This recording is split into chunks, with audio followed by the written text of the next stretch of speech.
एक वक्त की बात है, एक छोटे से गांव में रिंकू नाम का एक बहुत ही गरीब आदमी रहता था। गुर्बत इतनी थी कि न पहनने को कपड़ा सही से मिल पाता था और न ही खाने के लिए खाना। रिंकू के पास अपनी कोई जमीन नहीं थी। वो कभी कभार दूसरों के खेतों में काम करने जाया करता था। वो एक टूटी फूटी झोंपड़ी में रहता था। वो किस्मत को ही सब कुछ मानकर बैठा रहता था। उसे लगता था कि जितना उसकी किस्मत में होगा वो उसे घर बैठे ही मिल जाएगा। एक दिन गांव का एक समझदार आदमी काजिम चचा रिंकू के पास आया। बेटा, आखिर तुम इतनी मुश्किल भरी जिंदगी क्यों गुजार रहे हो? तुम नौजवान हो, होशियार हो। अगर तुम चाहो तो मेहनत से अपनी किस्मत बदल सकते हो। चचा, ज्यादा मेहनत करने से कोई फायदा नहीं। जितना किस्मत में लिखा है मिलेगा तो उतना ही। यही गलती तुम्हारे बुजुर्ग करते आ रहे हैं। उन्होंने भी खुद को पूरी तरह से किस्मत के भरोसे छोड़ दिया था। इसीलिए वो कोई काम नहीं करते थे, सारा दिन घर पर ही पड़े रहते थे। ऐसे ही तुम्हारे वालिद ने किया। जब घर में खाने के लिए कुछ नहीं बचता और 2-4 दिन का भूखा हो जाता, तभी कहीं जाकर वो मजदूरी करने निकलता। तुम्हारी गुर्बत भी तुम्हारे बुजुर्गों की उन्हीं गलतियों की वजह से है। चचा, आखिर मैं क्या करूं? देखो, गांव में सबके पास अपनी अपनी जमीन और अच्छे घर हैं, मगर तुम्हारे पास ना जमीन है ना ढंग का घर। ये टूटा फूटा मकान भी तुम्हारे दादा ने बनाया था। बेटा, जब तक तुम किस्मत का रोना रोते रहोगे तब तक जिंदगी में कुछ हासिल नहीं कर पाओगे। अभी तुम्हें अपना शादी भी करनी है, और शादी तभी होगी जब तुम दौलत कमाओगे। चचा, आखिर मैं क्या काम करूं? गांव में तो कोई काम ही नहीं मिलता। मिलता है तो भी 2-4 दिन का ही मिलता है। इसमें काम की कोई कमी नहीं। तुम्हें गांव में काम नहीं मिलता तो दूसरे गांव में काम तलाश करो। अरे, जब काम ही करना है तो कहीं भी कर सकते हो। अगर तुम कोई काम करने लगे और इस घर की मरम्मत करवा ली तो मैं तुम्हारी शादी करवा दूंगा। शादी का नाम सुनकर रिंकू में जोश भर आया। वो जल्दी से काजिम चचा से बोला, चचा, अगर ऐसी बात है कि तुम मेरी शादी करवा दोगे तो मैं आज से ही काम में लग जाऊंगा। शादी करने की लालच में रिंकू दूसरे गांव में जाकर मजदूरी करने लगा। वो कई महीनों तक काम करता रहा। जब उसके पास अच्छा खासा दौलत इकट्ठा हो गया तो उसने अपने घर की मरम्मत भी करवा ली। अब उसके पास सब कुछ था जिससे वो शादी कर सके। उसे समझ आ गया कि मेहनत से किस्मत बदली जा सकती है। अब तो मैंने घर की मरम्मत भी करवा ली और घर में खाने के लिए अनाज भी है। अब मुझे काजिम चचा से अपनी शादी के बारे में बात करनी चाहिए। इतना सोचकर रिंकू काजिम चचा के पास गया और उनसे कहने लगा, चचा, आपने मुझसे कुछ वादा किया था कि अगर मैं घर की मरम्मत और दौलत कमाने लगूं तो आप मेरी शादी करवा देंगे। अब तो मैंने घर की मरम्मत भी करवा ली है और रोज काम करने भी जाता हूं। अब आप मेरी शादी करवा दीजिए। हाँ बेटा, तुम चिंता मत करो, मैं देखता हूँ कोई। देखो, शादी ब्याह के मामले में लोग अक्सर सच्चाई नहीं बताते। थोड़ा बहुत बढ़ा चढ़ा कर ही बात करनी पड़ती है। अगर लड़की सांवली भी हो तो उसे गोरी और निहायत सुशील बताकर पेश किया जाता है, भले ही उसे छोटे मोटे काम ठीक से करने ना आते हों। ठीक वैसे ही लड़के के बारे में भी लोग झूठ मूठ की बातें जोड़ देते हैं। चाहे लड़के के पास जमीन जायदाद ना हो, किराए के मकान में रहता हो, घर में खाने को अनाज तक ना हो, लेकिन जब शादी करनी हो तो कहेंगे कि लड़के के पास बहुत जमीन है, वो गांव का सबसे इज्जतदार आदमी है, और कहेंगे कि आपकी बेटी इसका साथ जाएगी तो गोया दूध की नदियों में नहाएगी। शादी ब्याह में लोग इस तरह का झूठ मूठ बोलते हैं। तो मैं तुम्हारे लिए कोई रिश्ता लेकर आऊंगा तो मैं भी झूठ बोलूंगा। तुम बस चुपचाप सुनते रहना। उनके सामने ज्यादा सच्चे बनने की कोशिश मत करना, वरना कुंवारे ही रह जाओगे। और फिर कुछ दिनों बाद एक आदमी को लेकर रिंकू के घर आते हैं। आनंद जी, ये लड़का गांव का सबसे होनहार, चतुर, चालाक और मेहनती लड़का है। इसके पास पूरी 150 बीघा बटाईदारी जमीन है और उसमें बहुत अच्छी फसल भी होती है। घर में अकेला रहता है। तुम्हारी बेटी आते ही रानी बन जाएगी। ऐसा लड़का तुम्हें कहीं ढूंढने से भी नहीं मिलेगा। जिस आदमी को काजिम चचा लेकर आया था, उसे खेती और जमीन से मुताल्लिक कोई इल्म नहीं था। उसे बटाईदारी का मतलब भी नहीं पता था कि बटाईदारी किसे कहते हैं। वो तो 100 बीघा जमीन लड़के के पास होने के नाम पर ही बहुत खुश। हाँ, पका समझिए, अब अपनी बात से पलटना नहीं है। मैं अभी उस शादी को पका करता हूँ अगले हफ्ते शादी का दिन तय हो जाएगा। मैंने एक बार फोन जबान दे दी तो बस दे दी, फिर मैं मुक्करता नहीं हूँ। वो आदमी बहुत खुश हुआ और अपने घर लौट गया और जाकर अपनी बीवी से कहने लगा, आज मैं बहुत खुश हूँ। हमारी बेटी शादी होकर अच्छे घर में आ गई है। लड़का अमीर है, घर में अकेली है, कोई भाई बहन नहीं है। हमारी बेटी राज करेगी और उसके पास अपनी बटाईदारी की 100 बीघा जमीन है। खाने पीने की कोई कमी नहीं होगी। क्या बकवास कर रही हो? क्या तुम्हें बटाईदारी का असली मतलब पता है? मैं एक किसान की बेटी हूँ। मुझे बटाईदारी का मतलब अच्छी तरह पता है। वह जमीन उसकी नहीं है। उसने एक जमींदार से 1 साल के लिए आधे बटाईन पर ली है। उसे आधी फसल मालिक को देनी होती है और आधी अपने पास रखनी होती है। तो क्या हुआ? तब भी लड़का ठीक ही है। अरे, पागल हो गए हो क्या? सही जगह कहाँ है? इस जमीन की कोई गारंटी नहीं है। अगले साल मालिक चाहेगा तो किसी और को दे देगा। फिर इस लड़के के पास मजदूरी करने के अलावा कुछ नहीं बचेगा। देखो, मैं साफ कह रहा हूँ, ये किसान नहीं, मजदूर है और मैं अपनी बेटी की शादी किसी मजदूर से नहीं करूँगा। समझ रहे हो? मैं तो जबान दे आया हूँ, अब कैसे मक्कर सकता हूँ? अगर सच में उसके पास जमीन है तो उससे जमीन के कागजात मांगो। देखना वो कैसे दम दबाकर भाग जाएगा। अगर ऐसी बात है तो मैं कल ही जाऊंगा और उससे जमीन के कागजात मांगूंगा।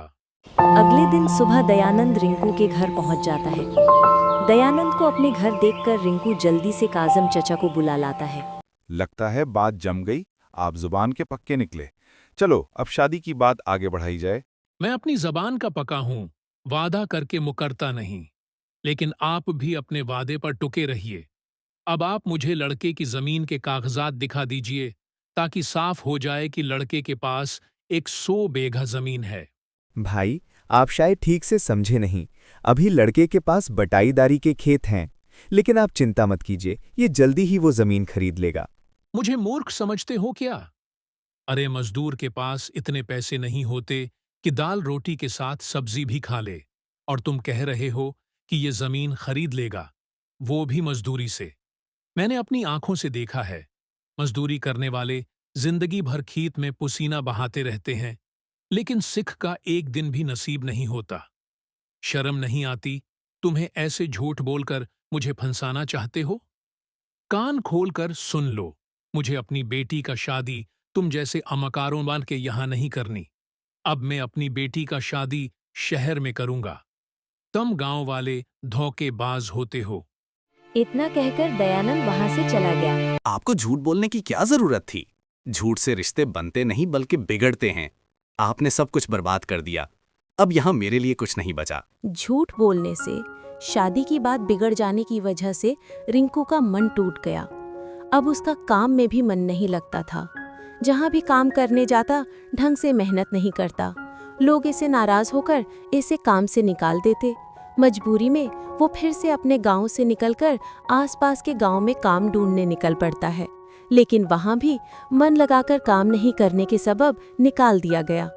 उसी गांव में एक जमींदार अपनी बीवी गीता और एक बेटी के साथ रहता था। उसकी बीवी भोली और अच्छे स्वभाव की खातून थी, जबकि जमींदार किसी की भी बातों में आ जाता था। जमींदार के पड़ोस में ही एक औरत रहती थी, कमला, जो कि सारी दौलत हथियाना चाहती, काफी लालची थी।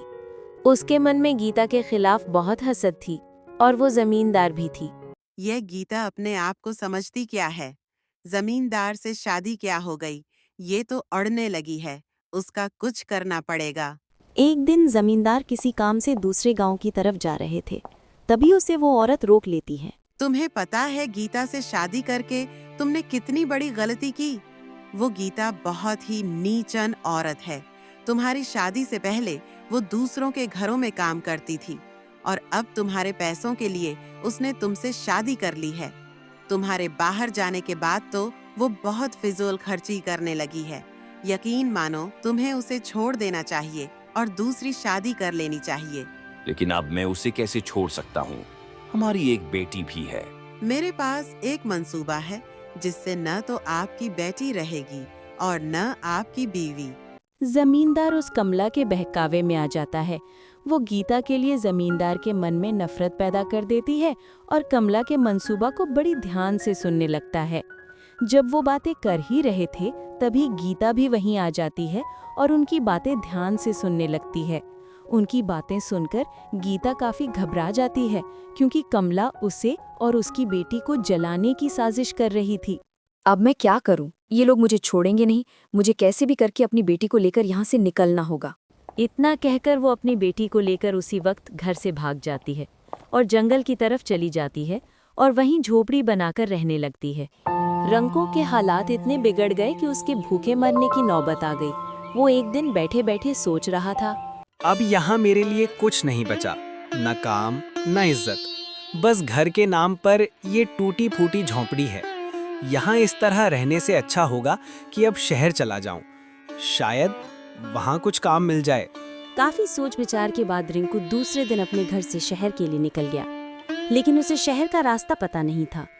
वो नहीं जानता था कि शहर कहाँ है, वहाँ उसे काम कैसे मिलेगा। वो चलते चलते घने जंगल में पहुँच गया। जंगल में ही उसे रात हो गई। रात का अंधेरा देखकर वो बुरी तरह घबराने लगा और जल्दी जल्दी जंगल को पार करने लगा। लेकिन अब मैं क्या करूं? ये जंगल तो खत्म होने का नाम ही नहीं ले रहा है। न जाने और कितना बड़ा है ये जंगल। रिंकू ये सोच ही रहा था कि तभी उसकी नजर एक औरत पर पड़ी जो लकड़ियां लेकर जा रही थी।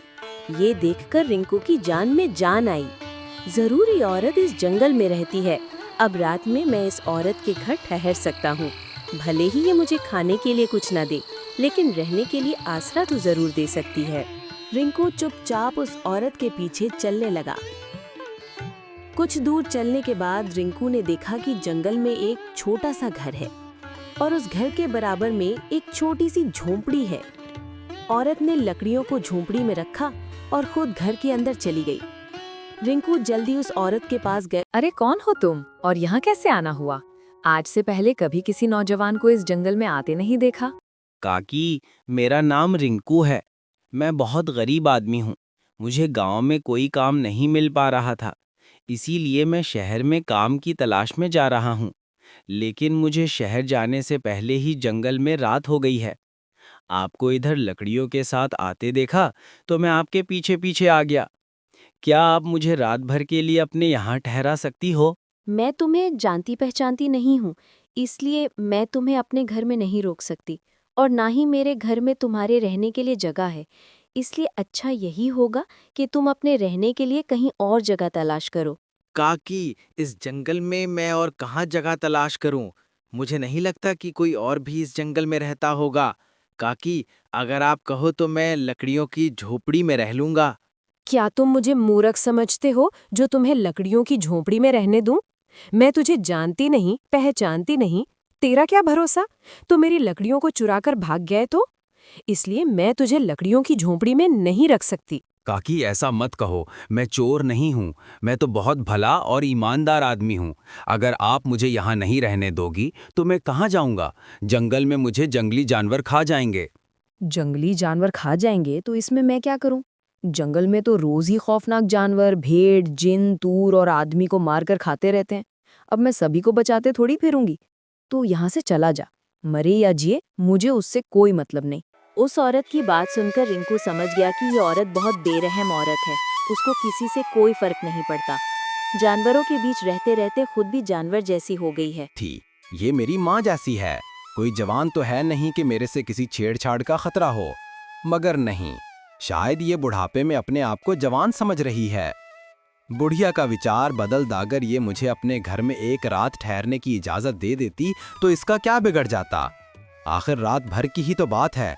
इस जंगल में अब इसके सिवा कहीं दूसरा आसरा नहीं है। सुनो, थोड़ी देर यहीं खड़े होकर मेरा इंतजार करो। मैं अपनी बेटी से पूछ कर आती हूँ कि तुम्हें यहाँ रखना है या नहीं। बुढ़िया अपनी बेटी के पास गई। एक लड़का हमारे घर में ठहरना चाहता है, तो एक बार उसे देख ले। तुझे किस टाइप का लगता है? तुझे अगर इससे कोई दिक्कत ना हो तो मैं उसे रुकने के लिए कह दूंगी। माँ, इसमें देखने वाली कौन सी बात है? वो इस जंगल में रात भर कहाँ जाएगा? उसे रात भर के लिए यहाँ रुकने दो, बेचारा बहुत परेशान होगा। बेवकूफों जैसी बातें मत कर, तो उसे एक बार देख तो सही। माँ, आप भी हद करती हो। मैं उसे देखकर क्या करूंगी? मुझे क्या उससे शादी करनी है? हाँ, तुझे इससे शादी ही करनी है। अब तेरी शादी की उम्र हो गई है और मुझे तेरी शादी की चिंता होने लगी है। ये लड़का बहुत भोला और ईमानदार लगता है। ऐसा लड़का बार बार नहीं मिलता। इसीलिए मेरी बात मान और इस लड़के को देख ले। हमें क्या पता ऐसे, वरना कितने साल गुजर गए, यहाँ कोई नहीं आया। रीमा ने दरवाजे से बाहर झांक कर देखा तो वो रिंकू को अच्छा लड़का लगा। रीमा शादी करना चाहती थी, वो तो सिर्फ अपनी माँ के सामने फजूल में बनकर दिखा रही थी। बेटा, तू मेरे घर में रह सकता है, अंदर आ जा। बुढ़िया ने रिंकू को घर के अंदर बुला लिया। रिंकू ने सोचा, बड़ी मुश्किल से बुढ़िया इसे घर में रोकने के लिए राजी हुई है, इसलिए उसकी बेटी की तरफ आंख उठाकर भी नहीं देखेगा। रिंकू सर झुकाए घर में बैठा रहा। रिंकू जंगल में पैदल चलते चलते काफी थक गया था। थकान से वो बिस्तर पर पड़ते ही गहरी नींद में डूब गया। अगली सुबह वो खुद से नहीं जाग पाया। बुढ़िया की बेटी रीमा ने आकर उसे जगाया तो वो हड़बड़ाकर उठा। अरे रे, माफ करना, मुझे उठने में थोड़ी देर हो गई। मुझे बहुत दूर जाना है। अच्छा, अब निकलता हूँ। इतना कहकर रिंकू जाने लगा, लेकिन रीमा ने उसे रोक लिया और बोली, तुम ऐसे कैसे जा सकते हो? कुछ पता है? कल रात मुझे एक सपना आया। सपने में मेरी तुमसे शादी हो गई थी। अब तुम मेरे पति हो, इसलिए तुम मुझे छोड़कर नहीं जा सकते। ये आप क्या कह रही हो? सपना सच थोड़ी होता है, और भला सपने में कैसे शादी हो सकती है? आप पागल हैं क्या? मैंने सुना है कि सुबह के सपने सच होते हैं, इसलिए अब मैं आपकी पत्नी हूँ और आप मेरे पति हैं। मैं ये नहीं मानता। तुम पागल हो गई हो। मैं जा रहा हूँ, मुझे देर हो रही है, शहर भी पहुँचना है। देखो, तुम यहाँ से नहीं जा सकते। अगर तुम चले गए तो मैं अपनी जान दे दूंगा। तुम ऐसा कुछ मत करना, मैं रुक जाता हूँ, मगर जब तुम्हारी माँ आएगी तो ये सब सुनकर तुम्हें छोड़ेगी नहीं। माँ कुछ नहीं कहेंगी। वो तो कब से चाह रही हैं कि मेरी शादी हो जाए। आपको देखकर तो वो बहुत खुश होंगी। बुढ़िया जब शाम के वक्त लकड़ियां लेकर घर आई तो घर में रिंकू को देखकर मन ही मन बहुत खुश हुई। वो जो चाहती थी वही हुआ। बेटी ने रिंकू को शादी के लिए मना लिया। तुम शहर नहीं गए? क्या बात है, अभी तक यहीं पर हो? काकी, मैं शहर जा रहा था, लेकिन तुम्हारी बेटी ने जाने नहीं दिया। ये ना जाने कैसी कैसी बेवकूफ़ों जैसी बातें कर रही है। लगता है ये पागल हो गई है। बेटा, अब तुम्हें डरने की कोई जरूरत नहीं है और ना ही कहीं जाने की। अब तुम हमारे साथ ही रहोगे। ये आप क्या कह रही हो काकी? भला सपने में कैसे शादी हो सकती है? मैं कोई जंगली औरत नहीं हूँ। मैं ललितपुर गांव के जमींदार की बीवी गीता हूँ। जमींदार ने एक नीच औरत के बहकावे में आकर दूसरी शादी कर ली और उस औरत के कहने पर ही उसने मुझे और मेरी छोटी बेटी को जिंदा जलाने की साजिश रची। जब मुझे इसका पता चला तो मैं अपनी नन्ही बेटी को लेकर गांव से भाग आई। तब से हम यहीं इसी जंगल में रहते हैं। इस जंगल में रहते हुए हमें 20 साल हो गए। लेकिन बेटा, पाप का घड़ा कभी न कभी तो भर ही जाता है। एक दिन उस नीच औरत ने जमींदार की हत्या करके अपने चहेतों के साथ जमींदारनी बन बैठी। लेकिन काकी, क्या ये बात राजा को पता नहीं चली? उन्होंने इसकी जांच नहीं की क्या?